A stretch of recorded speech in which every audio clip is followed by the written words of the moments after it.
मैं अपने YouTube channel Praveen Kumar गुरुजी 430 पे आप सभी लोगों का स्वागत करता हूं।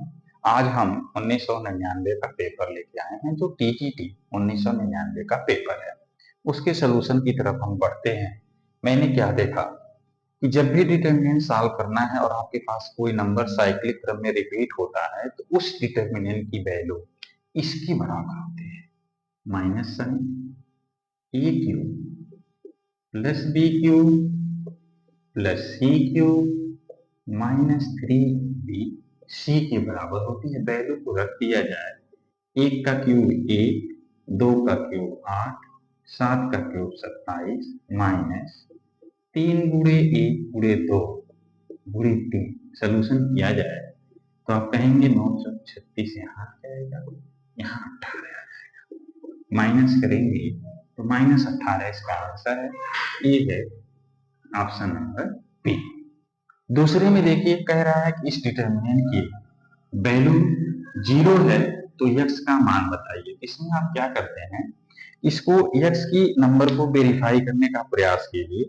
चारों ऑप्शन में देख लिया जाए कि कौन सा ऑप्शन में कौन सी वैल्यू सबसे ज्यादा है। तो आप देख रहे हैं कि 0 है और कौन सा है, 1-12 है। तो पहले हम 0 को ही सेटिस्फाई कराते हैं। तो जैसे आप 0 को सेटिस्फाई कराएंगे, देखिए x का मान हमने 0 रखा तो तुरंत आपका डिटर्मिनेंट आ गया 3, 5, 2, 1, 7, 6, 2, 5, 3। अब ये क्यों डिटर्मिनेंट का मान, जैसे x का मान 0 होगा तो इस डिटर्मिनेंट की वैल्यू 0 हो जाना चाहिए। तो देखिए कौन सा जो है वैल्यू आपको 0 मिल रहा है। तो आप देखेंगे तो 3 और 2 5 इसके बराबर है, 1 और 6 7 इसके बराबर है, 2 और 3 5 इसके बराबर है। इसका मतलब है इस डिटर्मिनेंट की वैल्यू 0 हो गया। क्यों 0 हो गया, क्योंकि जो C2 की वैल्यू है वो किसके बराबर हो रहा है, तो C1 प्लस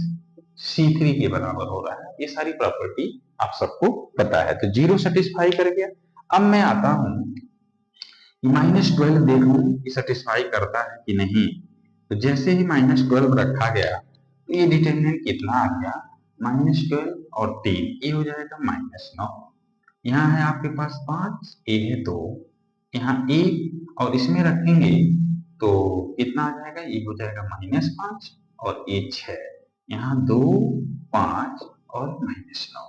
अब इसको आप देखेंगे ध्यान से तो ये 5 और 2 7 और 5 और 2 7 हो गया, या हम ऐसे कहें कि -9 और 2 मिलके -7 हुआ। तो मैं एक लाइन और सॉल्व कर दूं, ये आ जाएगा -7, इन दोनों को जोड़ेंगे तो आ जाएगा 7, इन दोनों को जोड़ेंगे तो आ जाएगा -7। यहाँ देख रहे हैं 5 -5 5 2 6 और -9। तो आप देख रहे हैं कि इसमें सिर्फ माइनस आया, माइनस कामन लेने पर ये दोनों -7 कामन लेने पे और यहाँ से 5 कामन लेने पे दोनों बराबर हो जाएगा। तो जब दोनों बराबर हो गया तो ये भी इसको सेटिस्फाई कर गया। क्यों, क्योंकि ये जो है इसमें C1 और C2 आइडेंटिकल हो जाएंगे जब हम लोग इसमें से 7 -7 और इसमें से 5 कामन कर लेंगे। तो 0 और -12 सेटिस्फाई कर गया। तो आप कहेंगे 0 और -12 सी में भी है, 0 और -12 बी में ही है। अब बस आपके पास एक बचा और क्या बचा, और -1 बचा। देखिए माइनस रखने पर क्या होगा, ये -1 रखने पर जब x का मान हम लोग -1 रखेंगे तो 3 में से 1 घटाएंगे 2 हो जाएगा, ये 5 हो जाएगा, ये 2 हो जाएगा, ये कितना हो जाएगा 6, ये भी 6 हो जाएगा, -1 रखा गया, ये 2 हो जाएगा, ये 5 हो जाएगा, ये 2 हो जाएगा। तो आप यहाँ देख रहे हैं इस डिटर्मिनेंट की वैल्यू भी 0 है। क्यों, क्योंकि इसमें जो है जो R1 है और जो R2 है, जो R3 है, ये सब जो है आपस में इक्वल हो गया। इसका मतलब क्या हुआ, x की वैल्यू 0, x की वैल्यू -1 और x की वैल्यू -12 इसको सेटिस्फाई कर रहा है। ये तरीका बेस्ट है कि ऑप्शन से हम लोग सॉल्व करें इसको। दो क्वेश्चन और है हमारे पास। तीसरे नंबर पे सवाल क्या है, तो तीसरे नंबर पे सवाल है इसका इंटीग्रेशन करना है। आपको पता है कि जब यहाँ पर डिफरेंशिएशन है और यहाँ पर इंटीग्रल है, इसका इंटीग्रेशन को कैसे करते हैं, इस लिमिट को इसमें रख दिया जाता है। पहला लिमिट को रखा जाएगा और इसी को डिफरेंशिएट किया जाएगा, फिर माइनस, दूसरे लिमिट को रखा जाएगा और उसी को डिफरेंशिएट किया जाएगा। तो हमारे पास आया क्या, sine x square upon x square, और एक्स स्क्वायर का डिफरेंशिएशन 2x, फिर x रख दिया जाए तो साइन एक्स अपॉन एक्स और x का डिफरेंशिएशन 1। तो जो सिंप्लीफाई हो सकता है सिंप्लीफाई कर दिया जाए, 1 अपॉन एक्स को कॉमन ले लीजिए तो बचेगा कितना आपके पास, 2 sine x square minus sine x. यही आपका आंसर होगा। कौन सा ऑप्शन है आपके पास, तो ऑप्शन नंबर डी। इसके नीचे जरा देखिए, सवाल है इवैल्यूएट इंटीग्रल 0 से pi sine m x sine n x d x m comma n after integer. तो मैं क्या करता हूं, पहले जब यम और एन इंटीजर है तो यम का मान एन के बराबर भी हो सकता है और यम का मान एन के बराबर नहीं भी हो सकता है। तो मैं पहले यम के बराबर एन का मान रख करके मैं सॉल्व करता हूं।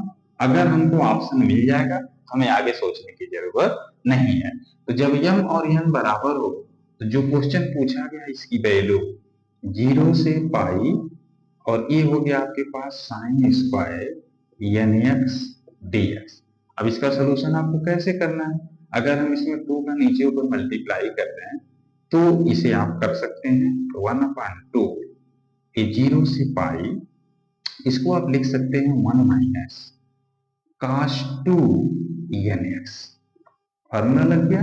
अब इसका इंटीग्रेशन कर दिया जाए तो 1/2 ये हो गया 0 से पाई, 1 का हो जाएगा x माइनस 1 का हो जाएगा कितना x माइनस cos का क्या होता है sign 2nx divided by 2n। Limit आपको रख देना है 0 से लेके कितना पाई। तो आप देख रहे हैं कि अगर हम लोग पाई रखेंगे और 0 रखेंगे ये तो 0 हो जाएगा, बचा यही वाली वैल्यू। तो पहले वाले वैल्यू में आप रख दें पाई, तो पाई माइनस 0 और आंसर आ जाएगा पाई बाई 2। तो पाई बाई 2 कौन सा ऑप्शन है, तो बी वाला ऑप्शन है। क्वेश्चन नंबर 5वां, the probability that a man can hit a target is 3/4, he try 5 times, the probability that he will hit the target at least 3 times। कैसे question बनेगा, तो आप देखिएगा कितनी बार ट्राई किया गया है, तो 5 बार। तो n की वैल्यू 5 हो जाएगा, n की वैल्यू 5 हो जाएगा। और कितनी बार टारगेट को हिट कर पा रहा है, तो सक्सेस की वैल्यू आ गया, और जितनी बार सक्सेस होगा वो हो गया 3/4, और अनसक्सेस की प्रोबेबिलिटी कितना आ जाएगा, 1 से इसको माइनस करेंगे तो 1/4। टारगेट को कितनी बार सक्सेस करना, एटलीस्ट 3 टाइम्स। एटलीस्ट 3 टाइम्स का मतलब हो गया कि आर की वैल्यू कम से कम 3, 4, 5। एक तरीका ये हो गया, या तो आप 0, 1, 2 लेकर के 1 से माइनस कर दीजिए, ये आपके ऊपर डिपेंड करेगा कि हम कैसे निकालेंगे। तो चलिए निकाला जाए। तो फॉर्मूला क्या होता है, NCR, तो 5CR और P टू दी पावर 8 और 1/4 टू दी पावर, यहां से इनका डिफरेंस करेंगे n माइनस r तो 2 plus 5C4 3/4 to the power 4 और यहाँ पर 1 आ जाएगा, और plus 5C5 3/4 to the power 5। इसी का सोल्यूशन आपको करना है। 5C2 की वैल्यू कितना होता है, तो 5C3 निकालिए चाहे 5C2 निकालिए, सबको पता है। तो 5C2 की वैल्यू 10 हो जाएगा, यहाँ हो गया 10 इंटू 3 का 3 बार गुणा करेंगे तो ये हो जाएगा 27 डिवाइडेड बाई 4 पर 3 पावर और 4 पे 2 पावर, ये हो गया 4 पर 5 पावर, प्लस ये 5 हो गया, यहाँ 3 का 4 बार गुणा करेंगे 81 हो जाएगा डिवाइडेड बाई 4 पर 5 पावर, प्लस ये 1 हो जाएगा, 3 का जो है 5 बार गुणा करेंगे तो कितना आ जाएगा, 3 एकम 3, 3 अट्ठे 24, 243 डिवाइडेड बाई 4 पे पावर 5। अब देखिए 4 पे पावर 5 का क्या मतलब हो जाएगा कि 2 पे पावर 10, 2 पे पावर 10। अब सॉल्व किया जाए इसको तो क्या आ जाएगा आपके पास, तो आप देख रहे होंगे ये आ गया 270 प्लस 5 एकम 5, 5 अट्ठे 40 प्लस 245 और सबका एलसीएम 4 पे पावर 5 का मतलब 2 पे पावर 10 और 2 पे पावर 10 की वैल्यू होती है 1024। अब जरा और सॉल्व किया जाए तो सॉल्व करेंगे कितना आ जाएगा, 5 और 3 मिलके 8, 4 7 4 मिलके 11, 1 बचेगा, 2 1 3, 3 और 4 7, 7 और 2 9। ये आंसर आना चाहिए था। इसको आप सिंपलेस्ट फॉर्म में निकालिए तो 2 से कट जाएगा, तो 2 चौके 8, 2 बचे 10, 2 9 18 और 2 बचे 10 और 2 एकम 2 और 2 दूना 4, 2 दूना 4। देखिए तो 459 बटे 512 कौन सा ऑप्शन है, ऑप्शन नंबर डी। छठे नंबर पे देखा जाए कि ये प्रोबेबिलिटी का क्वेश्चन ये भी है, ए और B are such event PA is greater than 0 और P not equal to 1, then PA oblique B का बार बताइए क्या होगा। ठीक है, ये जो है सिर्फ इस पे बार नहीं है, ये पूरे पे बार है। ठीक है, अब सॉल्व किया जाए इसको तो कंडीशनल प्रोबेबिलिटी लग रही है तो P A बाई B पर होल बार की वैल्यू क्या होगा, तो सबको पता है कि इंटरसेक्शन ऊपर रहेगा A और B का डिवाइडेड बाई पी बी पर बार। अब इसके इंटरसेक्शन को कैसे सॉल्व किया जाता है, यूनियन में चेंज किया जाएगा और इस पे होल बार लग जाएगा, ये आ जाएगा पी पर बार। और इसको आप कैसे सॉल्व करते हैं तो 1 minus P A union B divided by P B to the power bar. कौन सा ऑप्शन सही हो जाएगा, option number C, option number सी।